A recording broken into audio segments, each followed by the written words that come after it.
guys, Work here. Today we are out at the Anvil? That's what we call it, right? Yeah, okay. The Anvil, and we're gonna get some first shots with this. The Rock Island TAC Ultra HC.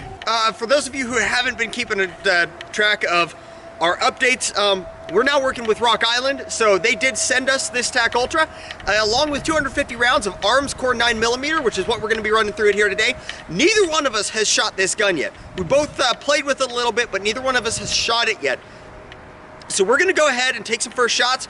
We're gonna shoot a mag each and then kind of let you guys know what we think. We have been out here shooting other guns, so we've kind of got a baseline worked up. We shot my Remington R1 Enhanced in 9mm. It's a 1911 in 9mm. So we kind of got an idea of what a standard 9mm 1911 shoots like. So now let's get some shots in with the TAC Ultra.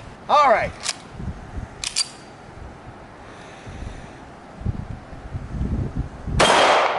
Oh my gosh.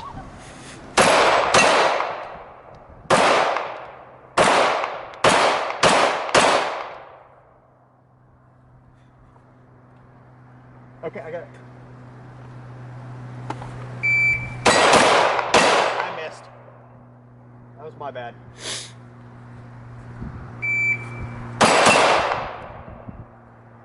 .124 with irons from Low Ready. Dude, this is, oh my gosh!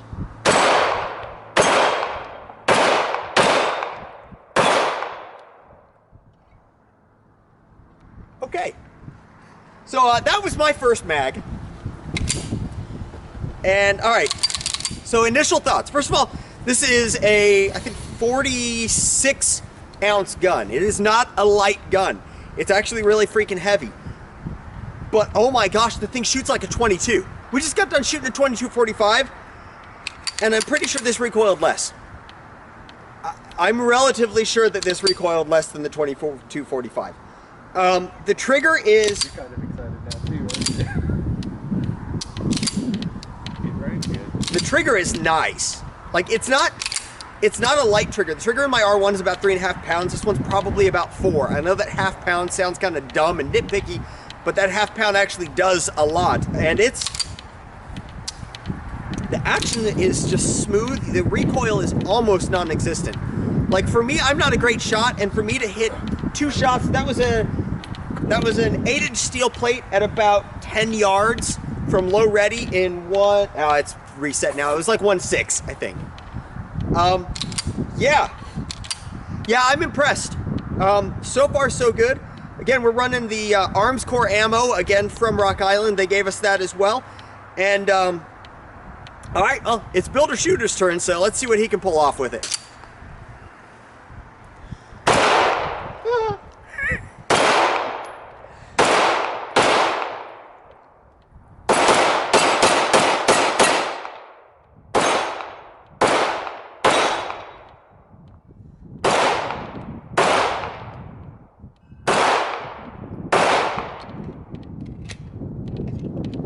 Wow.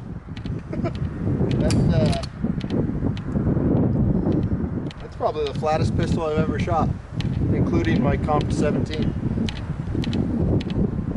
Wow. I got nothing else. That's just... All right, guys, so we're back at the bench now. So you saw our first reactions, and that was our very first magazine through this thing. Now, after we spent that whole day out, we have about 500 rounds through this thing. So I'm gonna give you a little bit more in depth on the TAC Ultra here.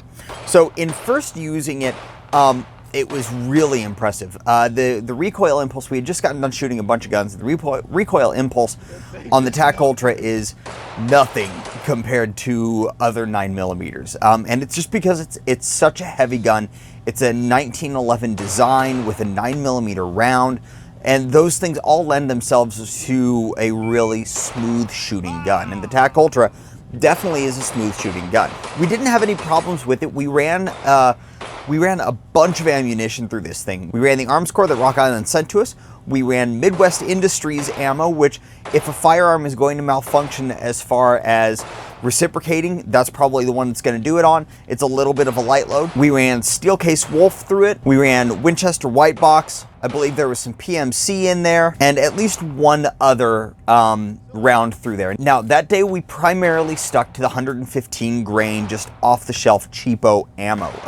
We haven't gotten to the testing of like the competition loads or anything like that. We do have a plan to test 147 grain as well as the 150 grain Syntec ammo to get some heavy for caliber loads in there to see if the longer ammo will cause a problem later on. But so far with 115 grain, we have not had a single problem with it. It has taken everything that we've thrown at it. The sights on this thing, as they come stock, are okay. The proportion of the front sight and rear notch are really good.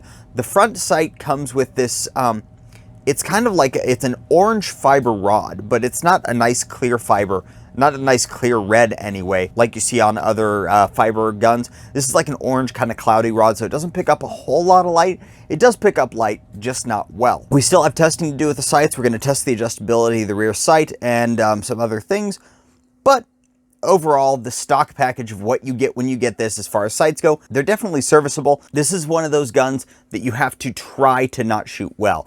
If you don't hit the target with this thing, it's on you. You can hear in some of the videos that we're taking shots on 8-inch steel at about 10 yards, and our split times are relatively quick for that distance. And that's just, this thing shoots nice and smooth. The grip of it is big, and it's going to throw you off a little bit when you grab it, but it's not too big for your hands. Like, as we all know, I have small child hands, and I can grip this thing fantastically. It feels good in my hands. There's plenty of real estate, and the grips that are on here, I believe these are the same VZ style grips that are on their single stacks. They definitely, the texturing definitely feels similar to it. They are, I believe they are G10. And the texturing is just nice. It's got a nice amount of texturing up front. It's got texturing on the sides, which allows you to use your palm and get your palm in there. And since it is a big grip, you've got plenty of real estate for that palm to get in and build that grip. Safety is pretty positive on here. It does, being an ambidextrous safety, it does kind of dig into the meat of your pointer finger a little bit when you take it off, but it's not something that you don't kind of get used to. The rest of the grip is feels just big 1911. Mag release is nice. This magwell is fantastic. It's not an overly big magwell. It's just enough magwell to be able to really get that magazine directed and seated down in there. Magazines have run fine. They are 17-round magazines. I fit an 18th round into each one of them, but I don't know if you're supposed to. It's listed as a 17-round mag, so we'll stick with that for now. But we were dropping them in dirt and they were running fine. Again, we've got about 500 rounds through this thing, so figure out however many mag changes that is. Probably a third to a quarter of those were dropped on the ground because we would, depending on how many mags we brought up. Typically, if I'm taking up 2 mags, I'll drop the mag on the ground and reinsert and go from there. But that's it, guys. That is our first shots of the Rock Island TAC Ultra. We got a lot more testing to do with this thing. We're going to test a lot of different loads, and we're going to get a final review that's a little bit different of a format than we've typically done. So keep an eye out for that. If you like the content that we're doing here and you want to help us out, guys, we'd appreciate it big time if you headed over to our Patreon page. We've got different tiers over there that are going to give you different access depending on which tier you fall in. It could be channel updates, it could be early access to all of our content, it could be the ability to hop into one of our live chats, or it could be a Work the Trigger shirt. Remember, guys, if you found the video useful, go ahead and like and subscribe down below. Hit that notification bell if you're looking forward to any of our upcoming content on the Rock Islands. Check out our Instagram page, Work the Trigger, if you want to see some nice, pretty pictures. Remember, I appreciate every one of you, and until next time, do your research, get informed, and get to work.